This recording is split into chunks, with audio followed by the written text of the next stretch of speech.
70 of 200 laps complete the running order unchanged. And again, leader Kevin Harvick, whether he's in traffic or not, is lapping a little bit slower than the other leaders. But he has a pretty good sized lead cushion on the rest of this field. He's trying to work this lap traffic cautiously, trying to catch him at the right place at the right time. With this kind of lead, you can kind of pick and choose where you go by the lap traffic. There's the interval back to second place. Ryan Newman, Steve Park, Mike Skinner, and the rest of that pack. And in the midst of it is the 0-1 of Andy Santerre. Dick? Well, Andy Santerre has had a great day so far, Mike. He's currently running in 6th spot. He's a local hero from Cherryfield, Maine, but his day will be determined when he makes his pit stop. This is his 4th race of the year. Every single time he has run, it has been with a different pit crew. Because he's running part-time, he doesn't have a regular full-time pit crew, and the guys who are going to pit the car have never, ever pitted before together under green flag conditions.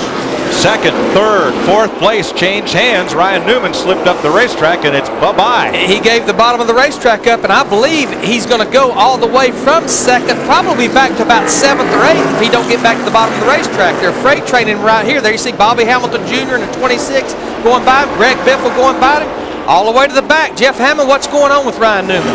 What's happened, Larry, is the car has picked up a push. The further he's gone, it's gotten tighter and tighter. Ryan had called in earlier and said, hey, next time we get a pit stop, we've got to make an adjustment of some bite and some air pressure. What happened? He pushed up, they got under him. Now they're driving away from him. They feel like once they make these adjustments, they'll get him right back at the bottom and back up to the front.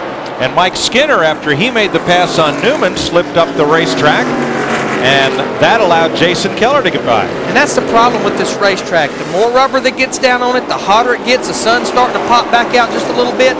It will get tighter and tighter. The front end will want to bite less and less, especially when you get down to 75, 85 laps on a set of tires. Now, not just Keller, but also Andy Santerre and Bobby Hamilton Jr. fought their way past Skinner before Mike was able to get back in line.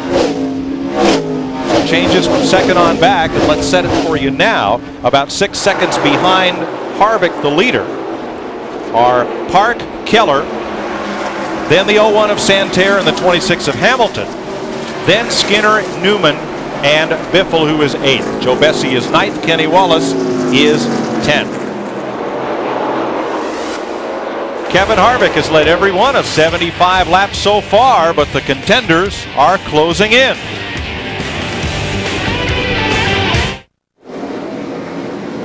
Kevin Harvick continues to lead, and we begin to see pit stops. Randy LaJoie has come in at lap 79, and that's a little earlier than we were thinking.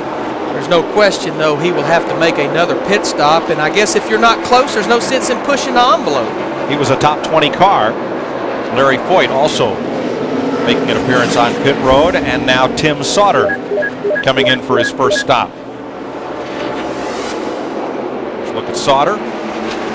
His first trip to pit road. His brother Jay spent some time in the garage, but has gotten back out on the racetrack, though he is 52 laps down.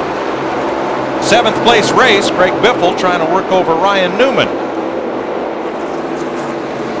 Over, under, sideways, down. You know, if your car's pushing just a little bit here, and again, that's the characteristics of Loudon. Remember, when you're following a race car, it's going to even push worse because you lose the front downforce in the front of your race car, which even makes the car turn worse. All these pit stops we should be seeing, they should be 4-tire stops. What that would allow them possibly to do is in the latter part of the race maybe make a 2 right-side tire stop. And that time Newman just pulled over and let Biffle go. Of course, that puts him into the clutches of Joe Bessie, another of the local northern New England drivers. Bessie from Maine, Scarborough, home of the Beach Ridge Speedway. Right behind him, 48 Kenny Wallace. And then 20, Mike McLaughlin. Kenny Wallace talked to him and his crew chief this morning, Jared Finn, and they was really pleased with their race car yesterday in happy hour, but talked about the #1 topic, getting that track position. Bessie underneath Newman.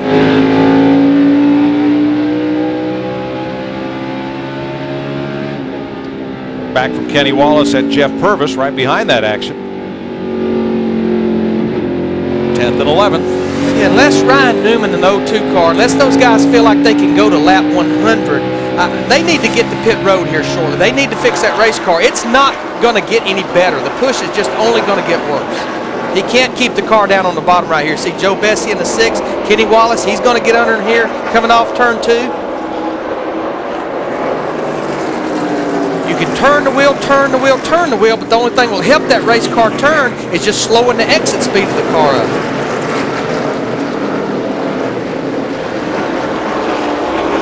Looking under Larry Foyt's lapped car.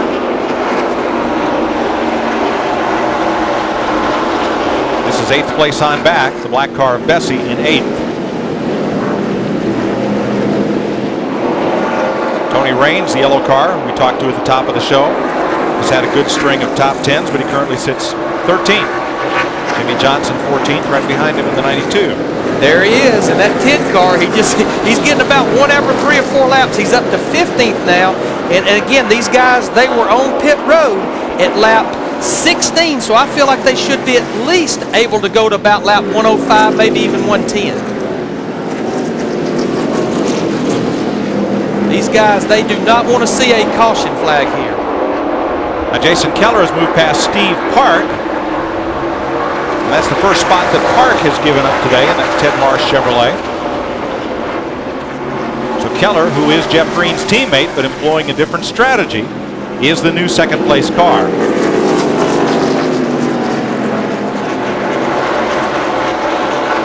Well, as we get ready for pit stops here in Loudon, a lot of activity along pit road. We'll be back to cover it in a moment. You're watching the CVS Pharmacy 200 presented by Bayer on FX. Kevin Harvick, who has led every lap of this race so far, has chosen to pit at this point for floor tires and fuel. 1 can of fuel laying on the ground, 16.82. The whole lead pack came in with him. Jason Keller, Steve Park, Andy Santerre, Bobby Hamilton Jr., Mike Skinner, and Elton Sawyer. Now Joe Bessie, Ryan Newman, McLaughlin, Johnson, and Grubb are in. Jeff? And Ryan Newman brings his car in to be serviced. They go to the right side. Right sides are off.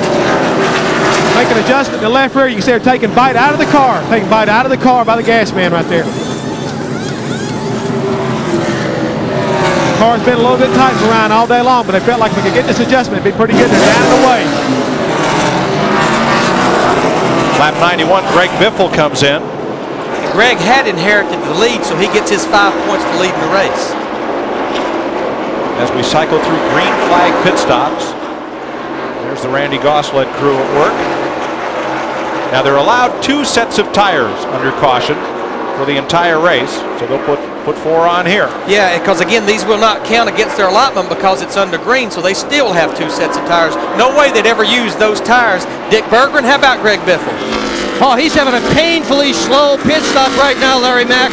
Long time on that left rear corner of the car. It's going to put him way back. Steve Park also had a painfully low pit stop, and as a result, he is going to be running in the back too. Lap 93, David Green comes in.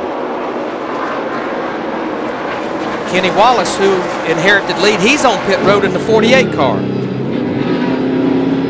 Long pit road, 35 miles an hour. This comes on lap 93. Good indication none of these cars can make it without stopping again. 107, 106 laps to go now. Should be a 4-tire stop.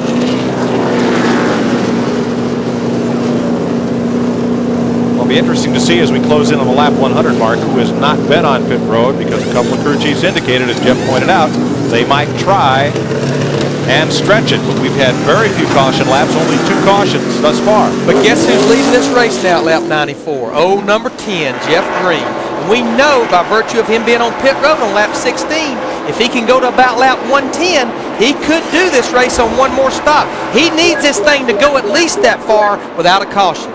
He needs it to go the rest of the way without a caution, with all these guys knowing they have got to make 1 more stop.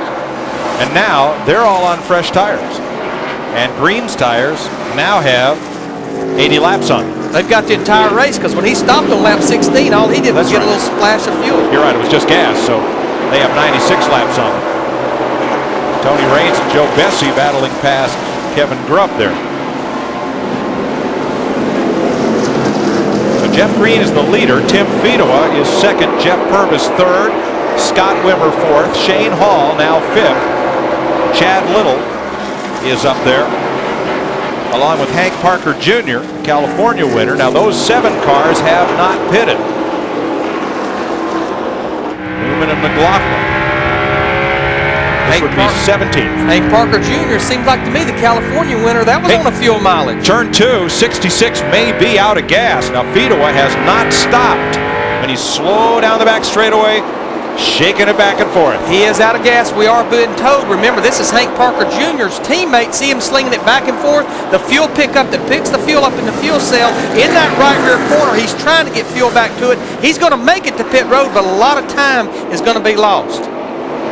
Crew waiting on Fedowa. Several crew chiefs told us this morning that NASCAR made a very careful inspection of fuel cell size here at Loudon because gas mileage is such an issue. These fuel cells hold 22 gallons, but the way they mandate that is the measurement of the box, the fuel cell itself, and they have been tightening up those rules. Hank Parker Jr., Tim Fedowa's teammate, he hit pit road too. When your teammate runs out, you don't need to be too far behind him. Lap 98. These green flag stops. Jeff? You can see right now the 66 car Tim Fedowa is in. He is out of fuel right now. They're not making any cash adjustments.